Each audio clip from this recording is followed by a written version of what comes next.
பெரிய கண்டத்துல இருந்து தப்பிச்சு வந்திருக்கீங்க. திஷ்டி எல்லாம் போட்டு. மீனா எங்க? ஏங்க இப்ப எதுக்கு வந்த உடனே அவளை பத்தி கேக்குறீங்க? மீனா எங்க போ?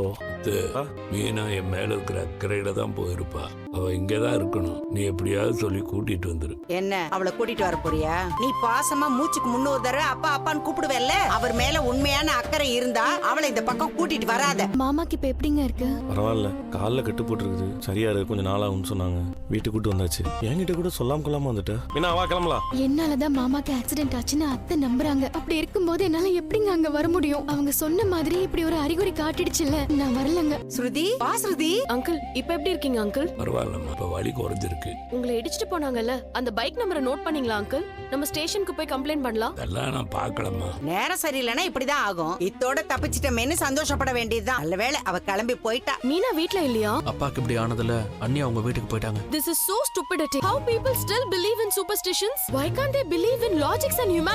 Some people never change. இப்ப நீ என்ன சொன்னம்மா? உடனே திட்டினா இதெல்லாம் மூட நம்பிக்கை. அத போய் நம்பிட்டு இருக்கீங்க. பாசிட்டிவா ஒரு விஷயத்தை யோசிச்சா அது நம்பிக்கை. அத விட்டுட்டு இந்த மாதிரி யாரோ ஒரு லேடி சொல்றதெல்லாம் நம்புறதெல்லாம் மூட நம்பிக்கை. அது நமக்கு நல்லது செய்யாது. அப்புறம் எதுக்காக நம்ம எல்லாரும் கஷ்டப்பட்டு படிச்சு வேலைக்கு போகணும்? இந்த மாதிரி சாமியார வீட்டுக்கு கூப்பிட்டு பூஜை பண்ணி நமக்கு வேண்டியதை வாங்கிட்டு போலாமே. உங்க யாருக்கும் நம்பிக்கை இல்லைன்னா பரவாயில்ல, நான் நம்புறேன். அதை நான் மாத்திக்க மாட்டேன்.